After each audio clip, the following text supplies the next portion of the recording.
Meninggalkan kesimpulan ini di dalam hatinya, Han Sanjian datang ke dinding dan mengeluarkan pedangnya yang cocok. Jelas tidak pantas dia belajar kendo selama bertahun-tahun tanpa meninggalkan bekas miliknya di dinding.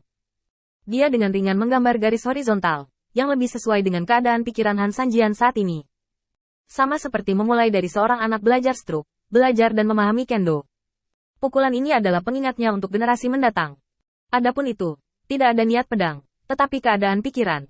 Setelah menyadari ketidakberartiannya, dia masih bisa berkonsentrasi pada pemahaman. Meninggalkan pekerjaannya sendiri, Han Sanjian hendak kembali untuk melihat apa yang dilempar oleh anak-anak itu ketika tiba-tiba, sebuah suara keras datang. Nenek moyang kendo, Dewa Pedang ada di sini. Hati Han Sanjian bergetar. Apakah Dewa Pedang ada di sini?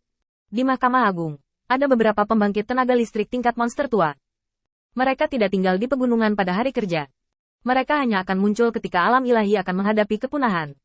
Tapi sekarang, Mahkamah Agung benar-benar mengundang monster tua ini keluar. Ini menunjukkan seberapa besar mereka menerima masalah ini. Jika leluhur kendo ini benar-benar diundang untuk berurusan dengan Lord of Light, dia harus menghentikan Lord of Light datang ke tempat ini hari ini. Lagi pula, tidak peduli seberapa kuat penguasa cahaya, Han Sanjian tidak berpikir Qin Yichen memiliki peluang untuk menang dalam menghadapi musuh yang begitu kuat di tempat ini yang disiapkan dengan hati-hati oleh Mahkamah Agung. Sebelum Han Sanjian kembali sadar dari kengerian bahwa leluhur kendo akan segera muncul, sebuah suara datang. Kaisar Pedang Changzu ada di sini. Changzu. Han Sanjian merasa otaknya akan hancur. Monster macam apa ini? Di alam para dewa, hanya ada kota terapung, Changzu, satu-satunya pengecualian. Karena Kaisar Pedang Changzu, setelah mengalahkannya, menyebut tempat Changzu dengan seragam, bahkan Mahkamah Agung tidak akan berani terlalu banyak mencampuri urusannya. Itu hanya dapat memungkinkan Changzu, kata yang agak menarik, untuk ada di alam para dewa. Penguasa Pedang Changzu, yang bertarung di hampir 1000 kota saat itu, tidak dapat dihentikan. Hanya setelah Patriark Kendo muncul, dia berhenti. Saya mendengar bahwa dalam pertemuan itu, keduanya saling menatap dan bertarung puluhan ribu kali. Pada akhirnya, tidak ada pihak yang yakin akan menang. Penghormatan Mahkamah Agung terhadap Kaisar Pedang Changzu adalah dengan mempercayakan Changzu kepadanya sebagai escrow. Dan ketakutan Kaisar Pedang Changzu terhadap Mahkamah Agung tercermin dalam fakta bahwa dia tidak pernah menginjakkan kaki di luar Changzu dengan mudah. Sekarang, orang seperti apa yang bisa membuat kedua belah pihak muncul di Wucheng pada saat yang bersamaan? Kaisar Pedang, sudah bertahun-tahun tidak melihatmu, kamu masih sangat energik. Tubuh leluhur tua itu sekuat biasanya. Saya datang ke sini hari ini tanpa tujuan lain. Saya baru saja mendengar bahwa Anda memiliki seseorang dengan ilmu pedang yang kuat. Jika Anda ingin datang dan mendapatkan pengetahuan, Anda harus dapat melihatnya. Kamu pasti berbakat. Datang ke sini khusus. Mendidik. Kaisar Pedang dan leluhur pendekar pedang tampaknya memiliki percakapan yang damai. Tetapi bau bubuk mesiu di dalamnya terekspresikan sepenuhnya. Nenek moyang Kendo tersenyum kecil. Sial, tidak ada yang istimewa tentang itu. Tapi ilmu pedangnya sedikit halus.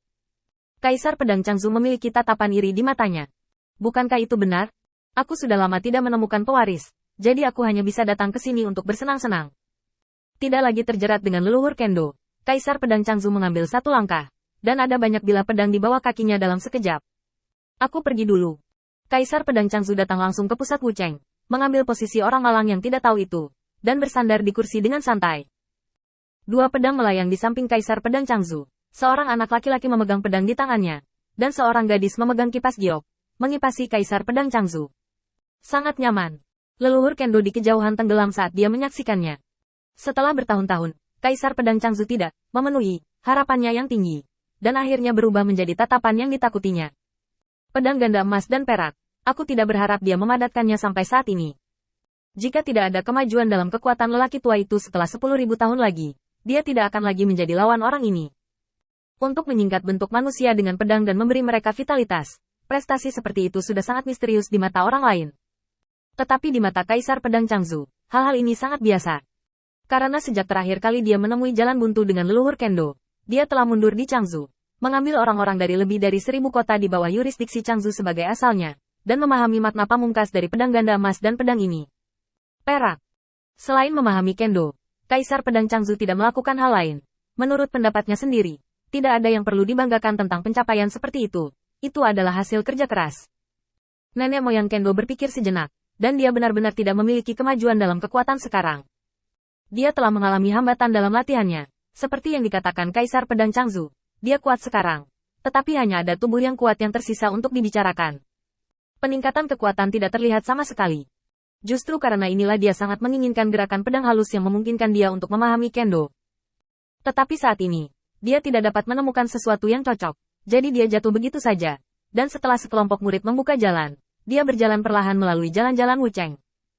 Matanya mencari di antara semua bekas pedang, mencoba menemukan bekas pedang sempurna yang memenuhi harapannya, dan kemudian menemukan orang ini. Leluhur kendo sangat jelas tentang di mana keunggulannya terletak, bukan bakatnya yang tak tertandingi, tetapi kecenderungan sumber daya seluruh alam dewa. Ketika adegan seperti itu jatuh di mata Kaisar Pedang Changzu, dia hanya mencibir dengan jijik. Belajarlah sedikit di timur dan curi sedikit di barat, karena saya tidak memiliki pengetahuan yang cukup saat itu. Kalau tidak, nama leluhur kendo ini seharusnya milik saya sejak lama. Evaluasi dingin Kaisar Pedang Changzu, tidak ada yang hadir yang berani berbicara. Karena mereka tahu bahwa dalam lingkungan seperti itu, satu-satunya orang yang memenuhi syarat untuk berbicara dengan Kaisar Pedang Changzu adalah Patriark Pendekar Pedang. Seluruh kota Jian tampaknya telah jatuh ke dalam keheningan lagi, dan semua orang sama sekali tidak peduli dengan perubahan seperti itu. Mereka hanya menonton dengan tenang. Tiba-tiba, leluhur kendo berhenti di dinding, dan matanya menyapu bekas pedang. Bagus. Evaluasi dua kata sederhana segera meningkatkan status tanda pedang ini. Mengikuti nama yang terukir di sudut kanan bawah, beberapa murid telah memulai pencarian mereka. Melihat ke jalan, leluhur kendo tidak menemukan tanda pedang kedua yang memenuhi persyaratannya. Hati tidak bisa membantu tetapi merasa sedikit tersesat.